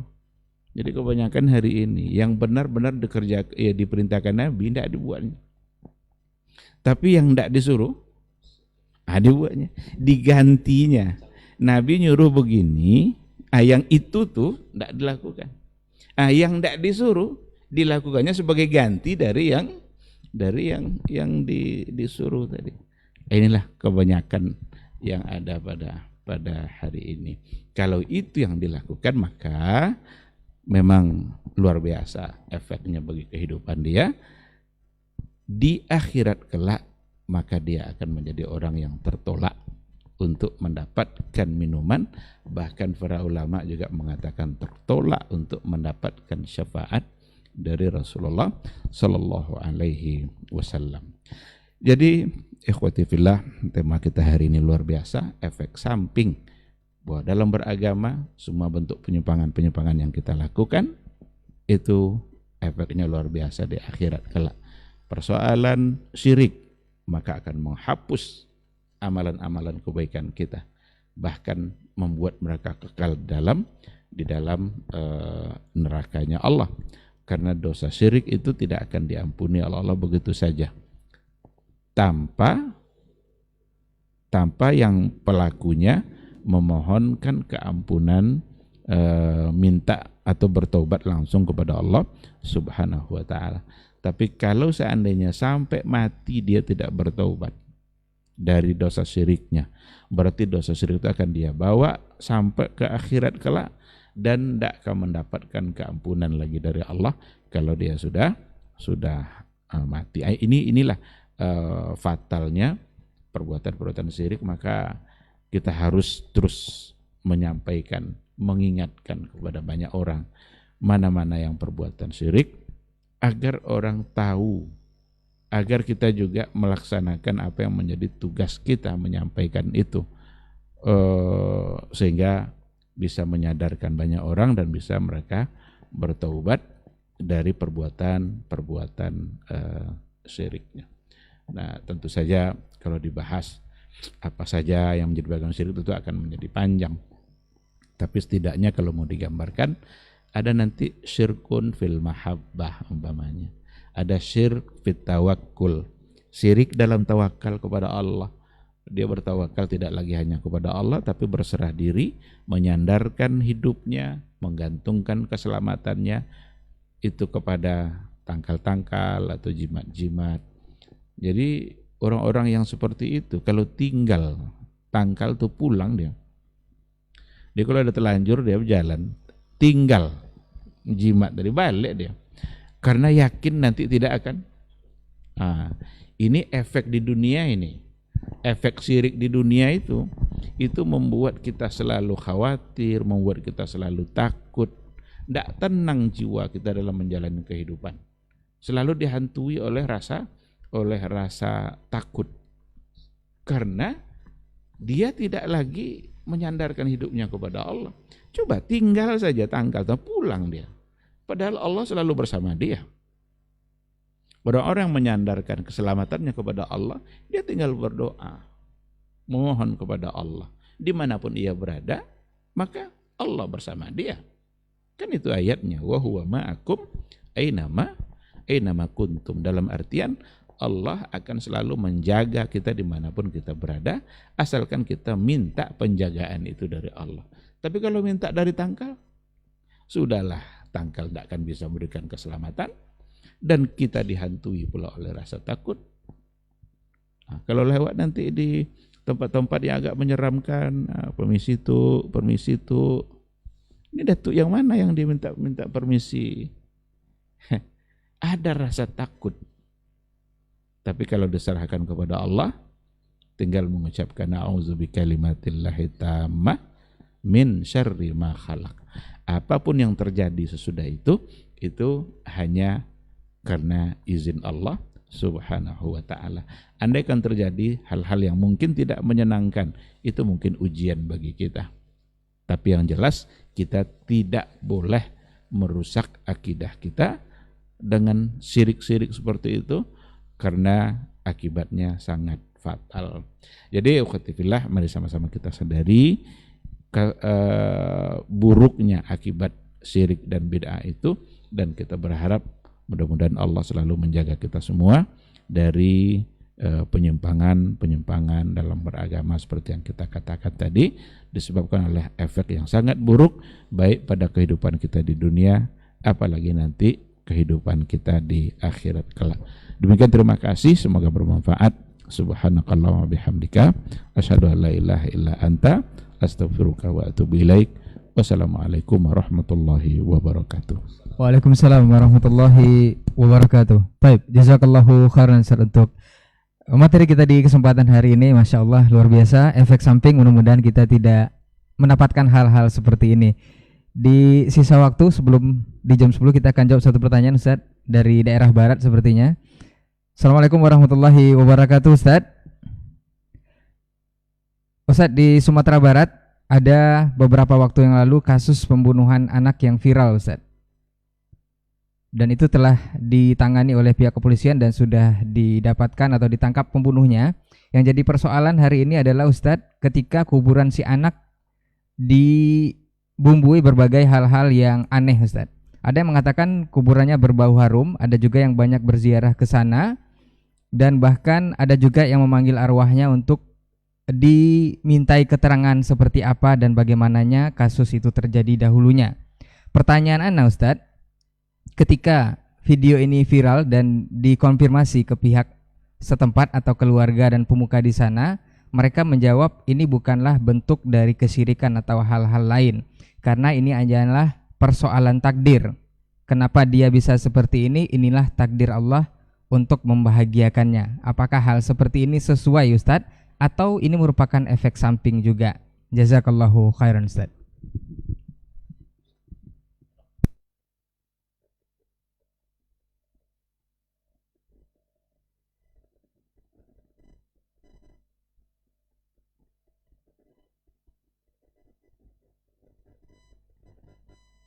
Bismillah wassalatu wassalamu ala rasulillah wa ala alihi wa sahbihi wa mawala wa ba'd. Kaum muslimin, kaum muslimat yang dirahmati Allah SWT, menanggapi pertanyaan itu, dulu ketika Nabi Uzair alaihissalam, ketika beliau melewati suatu daerah yang sudah ditinggalkan perkampungan, dia berkata, anna yuhyi hadhillahu ba'da mautiha. Bagaimana nanti Allah menghidupkan ini setelah mati dan punah seperti ini? Dia tidak ragu. Dia seperti Nabi Ibrahim bertanya kepada Allah, kaifa tuhyil mauta? Qala awalam tu'min? Belum beriman? Qala bala walakin liyatma'inna qalbi. Nabi Uzair mesti belajar tauhid untuk masalah satu ini 100 tahun. Fa'amatahu Allah mi'ata am. Lalu Allah matikan dia 100 tahun. Thumma ba'atha. Lalu dia bangkitkan kembali. Qala kam labith? Berapa lama kau tinggal di sini? Mati. Qala labithu yawman aw ba'da yawm. Saya mati tinggal di sini sehari atau setengah hari aja. Jadi kaum muslimin untuk menyikapi suatu kejadian, kadang-kadang seorang nabi pun harus diberikan pelajaran lama. Nabi Musa alaihissalam harus belajar kepada Nabi Khadir dalam hal-hal yang dia tidak ketahui. Jadi hal-hal yang terjadi pada seseorang akan banyak tanggapan-tanggapan. Nah, sekarang kita melihat tanggapannya atas dasar ilmu kah? Atau hanya dasar kira-kira dan rasa-rasa. Pertama, ada yang mengatakan saya tidak tahu apa benar atau tidak. Yang pertama, kuburannya berbau wangi. Misal, yang merasakan bau itu siapa? Bisa tidak saya minta izin, saya juga datang ke sana, ada masih rasa wanginya? Atau biasa saja ketika dia datang ada orang pakai minyak wangi di sana. Dan itu mungkin. Dan mungkin saja Allah musta'an, syaitan kadang bermain di situ. Syaitan bisa saja untuk hal yang baik. Orang kadang-kadang orang soleh disesatkan dengan cara ibadah. Orang ahli maksiat disesatkan dengan syahwat. Orang yang soleh dengan subuhat. Jadi wanginya kuburan mungkin, wallahu a'lam, kemungkinan itu adalah seperti yang dikatakan tadi, suatu pemuliaan baginya. Tapi yang saya tanyakan sekarang, benar tidak wangi itu, benar apa tidak? Kita kadang-kadang jalan di malam hari nampak daun keisio, atau keisio daun keringnya ada pisang itu. Seperti orang nampaknya, karena kita dalam keadaan ketakutan. Oh, nampak orang berpakaian jubah putih-putih di situ. Tengok rupanya keisio. Nah, kadang-kadang orang berhalusinasi. Oleh sebab itu, Nabi Uzair ketika dia dibangkitkan kembali, dia memang tak berubah seperti apa dulu. Dia ganteng sekali, muda. Setelah 100 tahun masih tetap muda. Hanya mereka dianggap sebagai Nabi Uzair, diangkat sebagai anak Tuhan oleh orang Yahudi, Bani Israel. Kenapa? Karena tak ada orang yang tidak ada orang yang mati 100 tahun kecuali hancur. Ini enggak, masih utuh, berarti dia anak Tuhan. Di sini syaitan memainkan akal manusia. Oleh sebab itu, kejadian aneh, kejadian ini dan sebagainya tidak serta-merta menjadikan dia sebagai misalnya kuburan yang harus dikeramatkan, kuburan yang harus dimuliakan, yang harus dibangun dan sebagainya harus dikunjungi, tidak. Karena kuburan Nabi SAW lebih utama, kuburan Abu Bakar lebih utama daripada itu semua. Karena apa? Karena Nabi dijamin masuk surga. Ini belum tentu, kita tidak tahu. Siapa yang bisa jamin bahwa anak ini benar-benar dikeramatkan Allah SWT? Siapa? Ada dalilnya. Makanya seperti kata Dr. Ilmi dan saya tadi, bahwa memang harus ada dasarnya. Dalil masalah gaib ini. Maka di sini pentingnya ilmu. Karena kalau tidak ilmu, orang akan mengikuti praduga, mengikuti pemikiran. Oleh sebab itu kita tidak bisa katakan ini sebagai keramat, sebagai pemuliaan. Tapi kita berharap boleh. Ya mudah-mudahan Allah SWT dia tempatkan dia di tempat yang terbaik. Tapi jangan dijadikan ini sebagai salah satu destinasi wisata religius pula nanti yang dikunjungi orang. Karena syaitan bermain di situ.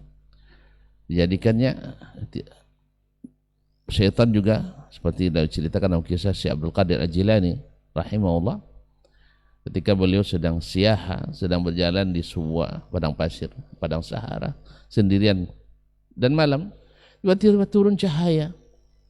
Orang yang ilmunya hanya sampai hijab Allah nur, itu sangat mudah ditipu. Turun cahaya, dari balik cahaya ngomong, ya Abdul Qadir, innani ana rabbuk, fastami' lima yuha ilaik. Ditiru pula ayat, dengarkan apa yang akan diwahyukan kepadamu. Kalau tempat syekh-syekh yang hanya bersemedi, ilmunya, berpikir, ilmunya hanya melalui proses berpikir, itu akan mengklaim ada ilmu kasab, yaitu ilmu dia dapat di ulu kasok. Ya, bukan ilmu kasab. Terbuka hijab baginya, dapat wahyu. Maka itulah yang katanya haddatsani qalbi an rabbi, bahwa dia dapat wahyu dari Allah langsung. Kalian dapat ilmu dari yang mati, kami dapat ilmu yang maha hidup langsung dari Allah SWT. Ini semuanya klaim. Tetapi karena Syekh Abdul Qadir Al-Jilani rahimahullah tidak seperti yang digambarkan dengan manaqib yang ditulis dalam versi kita sekarang ini. Kalau beliau itu adalah ulama ahli sunnah yang zuhud, ya, kalau kebanyakan kan banyak dinisbatkan kepadanya keanehan-keanehan seperti dinisbatkan. Macam kita 1001 malam lah, Alfu Laila wa Laila, banyak karangan ini dinisbatkan kepada Harun Ar-Rasyid dan sebagainya. Itu juga karangan banyak, manaqiban yang ditulis itu adalah karangan, rata-rata tidak jelas sumbernya dari mana. Sebagaimana juga seperti Wali Songo yang dinisbatkan kepada macam-macam, semuanya mistis isinya semua. Padahal mereka sebagian adalah orang-orang yang istiqamah di atas sunnah Nabi alaihissalatu wassalam. Kata Syekh Abdul Qadir, kadzabta ya aduwallah, karena dia tahu, wahai musuh Allah, jangan coba berbohong dengan saya. Ini karena berilmu. Akhirnya syaitan dari balik cahaya tadi mengatakan, ahsanta Abdul Qadir, saya sudah tipu banyak syekh dengan cara ini. Bukan orang biasa. Syekh yang mana? Syekh yang tadi yang tidak berilmu. Dia jadi pimpinan golongan, pimpinan suatu aliran tasawuf dan sebagainya, tapi tidak dengan ilmu, tapi dengan rasa, dengan zauq, dengan riyadhah. Akhirnya apa? Ditipu, seolah-olah mereka dapat wahyu, terbuka hijab baginya. Wallahu a'lam. Itu tanggapan saya. Apapun yang terjadi, pertama, benar tidak itu wangi atau benarnya ada cahaya. Sebab kita di masa kecil-kecil dulu sering mengalami hal yang sama, halusinasi itu. Nampak api di atas, balik ke situ tidak ada api itu. Bisa saja syaitan untuk membayang-bayang kepada menakut-nakuti kita. Nah, oleh sebab itu, hal yang seperti ini perlu dalil. Apapun yang terjadi, syaitan bisa mempermainkan akal manusia. Wabillahi taufik. Taib, jazakallah khair Ustaz.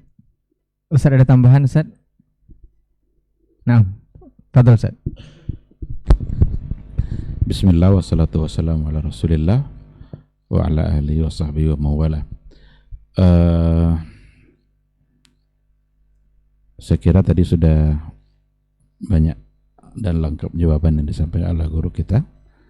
Saya hanya ingin kembali mengatakan bahwa pertanyaan tadi itu membuat saya semakin yakin bahwa semakin dangkallah makna syirik di tengah-tengah masyarakat sekarang ini. Karena dia mengatakan ini bukanlah sebagai sebuah kesyirikan, tapi ini hanyalah sebagai penghormatan terhadap takdir atau takdirnya dia.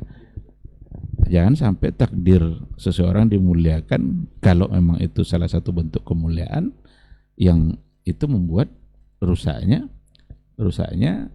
akidah kita. Sekarang ya banyak hal-hal yang seperti itu. Ketika ada pemindahan kuburan kiai umpamanya, kena banjir, dipindahkanlah ke tempat lain. Nanti muncul isu-isu ketika dipindahkan kuburnya harum, ada aroma harum yang semerbak, kemudian jasadnya utuh, tidak hancur sama sekali. Cuma keluarganya tidak membolehkan orang lain untuk nengok. Hanya dia aja yang hanya yang boleh ke situ tuh pada saat itu hanyalah keluarganya saja. Itu saja, itu sudah membuat kita menjadi curiga. Maka betullah yang dikatakan oleh guru kita tadi itu. Kalau memang diduga sebagai yang harum, boleh enggak sama-sama kita datang saja? Ya enggak ada harumnya itu. Entah disiramkan parfum apa mungkin di situ, karena memang sudah ada juga bibit-bibit untuk kemungkinan dibedakan dengan yang lain. Karena kan dalam apanya itu kan dia sebagai seorang mahasiswi kan, yang kerjanya penjual goreng, dia yang membantu ekonomi keluarga, kemudian ketemu dengan orang yang berniat jahat, diperkosa, kemudian dibunuh, dan ketemulah orangnya. Sampai di situ ya wallahu alam, kira-kira kemuliaan apa yang pantas untuk membuat kubur menjadi harum seperti itu. Atau kalau dibuat umpamanya sebagai wisata religi, terus mau diapakan gitu.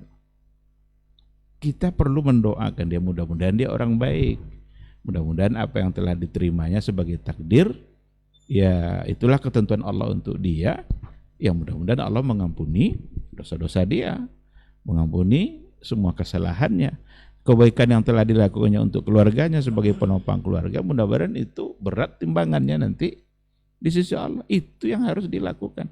Jangan malah justru salah guna. Karena ya disinilah dangkalnya makna syirik yang ada di tengah-tengah masyarakat. Dulu ada kisah ponari ada batu,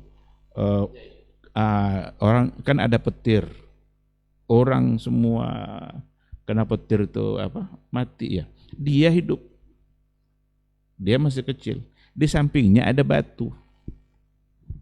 Ini berarti inilah kekuatan dia, inilah keanehan dia, sampai batu itu pun dikeramatkan. Ponarinya juga dikeramatkan. Bukan malah disyukuri karena Allah sudah menyelamatkan dia. Kan seharusnya alhamdulillah Allah masih selamatkan dia. Yang lain enggak. Sementara dia masih selamat. Ini enggak. Ketika Allah berikan dia selamat, ada batu di sampingnya. Batu ini nih yang jadi persoalan. Dimasukkan ke dalam gelas nanti bisa sembuh. Masukkan ke dalam ember, jadikan untuk mandi. Yang batu yang ada di samping ponari, antrian orang di rumah ponari itu untuk mendapatkan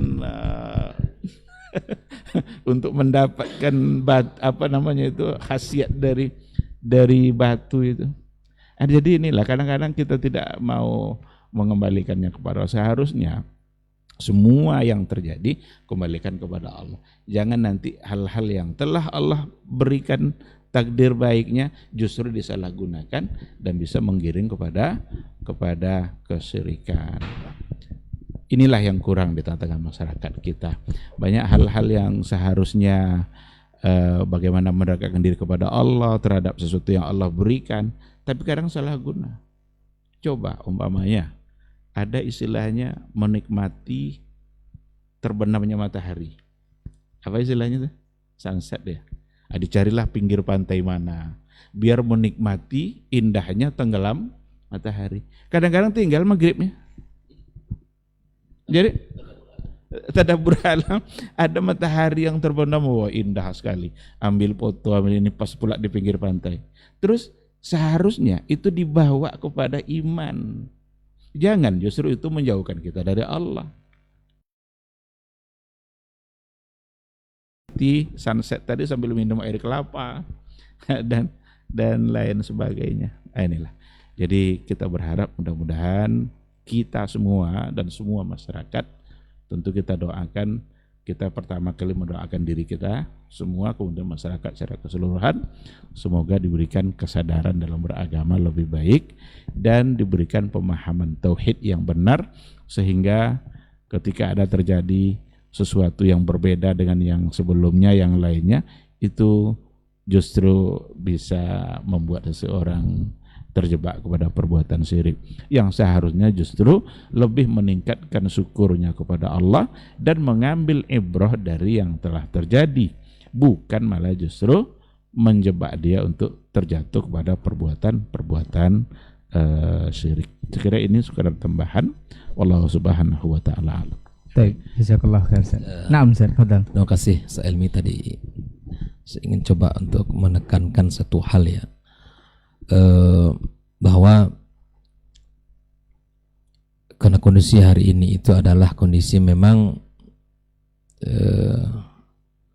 ramai sekali yang datang ya, saya khawatirnya memang akan ada pula nanti bertambah destinasi wisata religi jadinya gitu ya. Tentu ini kita khawatirkan akibat daripada gulunya seseorang pada kondisi yang ada. Saya katakan bahwa semoga ya, yang menjadi korban kebiadaban itu, ya Allah Azza wa Jal ampunkan dosa-dosa dan Allah terima seluruh kebaikannya, dan doa juga menyertai keluarga beliau ya, semoga sabar menghadapi ujian yang berat ini. Ini kita doakan, cukup kita doakan. Nah, jangan sampai ini ya menjadi sebuah kemungkaran dengan musibah yang terjadi, akhirnya kita terjerumus kepada kesyirikan, dan pada akhirnya bukan hanya sekedar menjadi destinasi wisata religi, tapi nanti banyak lagi kemungkaran yang lain di sana ya. Bisa jadi pada ujung-ujungnya hari ini nggak ada tawasul di situ ya kan, dan bunga-bunga yang ditaburi tak berhenti barangkali itu yang wangi itu Ustaz ya kan, iya barangkali bunga yang wangi itu dibawa itu yang ya kan, ya sisanya akhirnya ternyata subhanallah wangi sekali karena bunganya nggak pernah putus yang dibawa begitu kan. Wallahu ta'ala alam bissawab ya, kita juga nggak tahu ya kondisi ini, tapi akhirnya dengan kesalahan-kesalahan yang dilakukan beruntut nanti kesalahan lain yang akan muncul begitu. Maka semoga dengan ya, musibah yang menimpa keluarga beliau ya, kebaikan-kebaikan yang dirasakan, katanya Masya Allah jalan sekarang di aspal atau diperbaiki. Yang lebih mengkhawatirkannya wallah ta'ala alam ya, dibangun masjid tidak jauh dari kuburannya. Nah, begitu. Jadi dibangun masjid yang tidak jauh dari kuburannya. Nah, khawatirnya ke depan kalau ini tidak dikawal oleh ilmu nanti ya, maka terjerumus kepada kesalahan-kesalahan yang lainnya. Waliyatubillah. Nah, kita minta ampun kepada Allah Azza wa Jalla karena kesyirikan adalah kezaliman yang paling besar ya, kesalahan yang paling buruk, dosa yang tidak diampunkan Allah kalau tidak bertaubat pelakunya, dan ancaman baginya neraka ya di akhirat kelak, dan tidak ada pertolongan sedikit pun baginya. Maka itu saya menghimbau diri saya dan seluruh kaum muslimin dan muslimat dimanapun berada, bahwa ketika Nabi SAW mengatakan kuntu nahaitukum an ziyaratil kubur, itu adalah dilarang di awalnya oleh Nabi SAW, ala fazuraha, maka kunjungilah, ziarahlah, fa inha tudzakirukum bil akhirah, berkunjung ke kuburan atau ziarah kubur dengan dua tujuan. Yang pertama adalah mendoakan yang meninggal dunia, yang kedua mengambil ibrah bahwa kehidupan kita akan berakhir seperti dia. Udah itu cukup, gak perlu dengan yang lain-lainnya.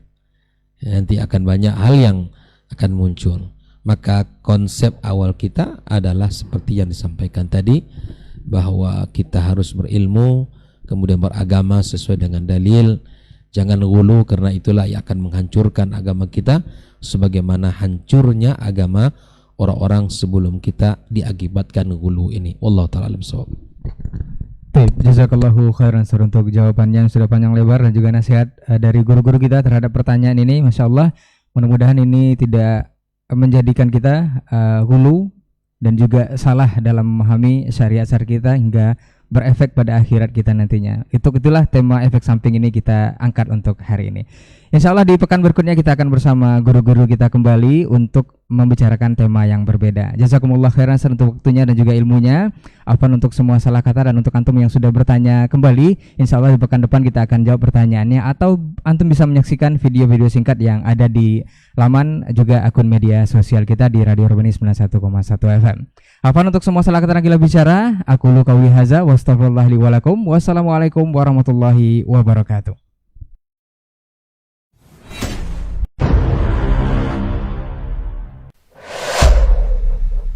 Dunia dan seisinya ini bagi Allah tak sama nilainya dengan sebelah sayap lalat. Barang siapa yang beramal untuk akhiratnya, Allah akan cukupkan baginya urusan dunia. Sayati zamanun 'alan nasi as-sabiru fihim qalqabit al-jamarah. Akan ada satu masa di akhir zaman yang berpegang teguh dengan agamanya seperti orang yang sedang memegang bara api.